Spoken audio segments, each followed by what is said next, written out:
something I failed to mention yesterday that I wanted to.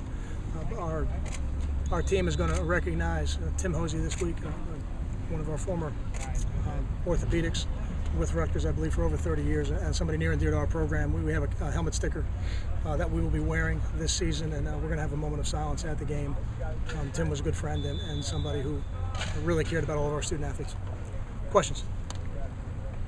We have a report out this morning that you were told not to contact your professor. Can you comment on, did you get told not to contact any professors? Let me ask this question before I respond to it. So what you're saying to me is that a process that I've been told from the university not to comment on was commented on by people from the university? Yeah, I'm going to continue to respect the process, and I won't have any further comment until the end of the process. Apparently, Norfolk State has 10 players suspended as a hangover from last year, right? There's no listing of who they. How do you deal with something like that and not knowing who they are? It's tricky. It's tricky. As far as I know, they haven't released exactly what that situation is. We do have a projected 2 deep, but those can change also. The week of the game. So, there's a lot of unknowns this week. You got a new staff, but a staff that was together, so we have some idea of what they've done in the past. You've got players, some of which may be suspended, some may not. We're going to have to get out there Saturday and really see who lines up and do a great job adjusting during the game as we need to. Can you talk about Julian Penix-Eldridge and him filling in obviously on the defensive line, trying to stand in for Darius while he's out? I believe I said this earlier this week. He's a guy who's had one of the better training camps on our team, and that's exciting. He's had some adversity in his career, has always been a high energy, up-tempo guy at practice. He's continued to be that. He's bigger and more explosive than he's been in his career, and I think that's showing up on the field. So his production and his career I believe is about to explode. I'm excited about Julian and what he can do for our team. Coach, can you talk about the special teams, Federico in particular, and how important they are to your game plan, making sure that when you go up against the Ohio States and the Michigan States that you can make some game-changing plays? The conversation I have with all the players who play as true freshmen is you'll be amazed at how quick those careers go when you play as a true freshman. A guy like Leonte Crew, Kyle Federico, and Darius were the 3 players in that class in 2012 that played as true freshmen, and it seems like just yesterday, and now they're in their last year of eligibility. So Kyle's somebody we count on.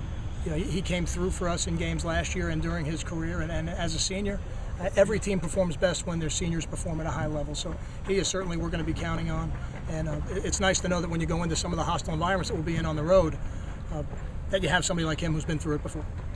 Coach, with Sebastian Joseph, what did he kind of do to elevate his play up to the first team? I was pleased with how Sebastian was playing last year before he got injured. I think this has been coming, and then that injury kind of set him back a little bit, like it would any player. But he's somebody that we've known from the very beginning was going to be a good player for us, and now the only thing left for him is to really prove it over the course of the season, and he's excited to do that, and I'm excited to see it.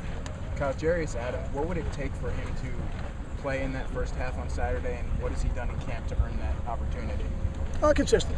Jarius has been consistent. I'm pleased with how he's performed. He's done a good job of really getting in the playbook and learning the defense and learning how he fits and then making plays when given the opportunity. So he's going to get an opportunity this Saturday to play, and he's somebody that we anticipate playing as we go through the year.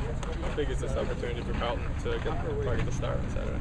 It's a big opportunity. Anytime some player goes down, regardless of the reason, it's important for that next player to step up. And it's important for that next player to take on the role of the starter. If you're on the field, you are the starter. It doesn't matter if you're out there for the first play of the game or you go out there in the second quarter, whatever that is, you become the starter. And Carlton's worked hard to get this opportunity, and now it's going to be fun for us to watch him do it.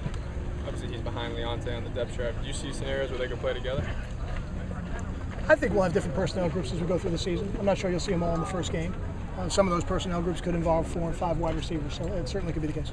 Coach, has there been any discussion with the kick returners about the raffle or the contest that you have going on Saturday? I mentioned it to the freshmen when I greeted the freshmen on Saturday. I have not mentioned it to Janarian. I tried to start a little Grant chant for those guys in the stands. We'll see if that comes to fruition this Saturday. But I know the students are excited about it, and if I was in college and had an opportunity like that, I'd be in my seat early. I know that. What if he takes a knee? He'd probably get booed, but sometimes that's a good decision, and that's what happens. Time for 2 more questions. No more. Thanks. Thank you.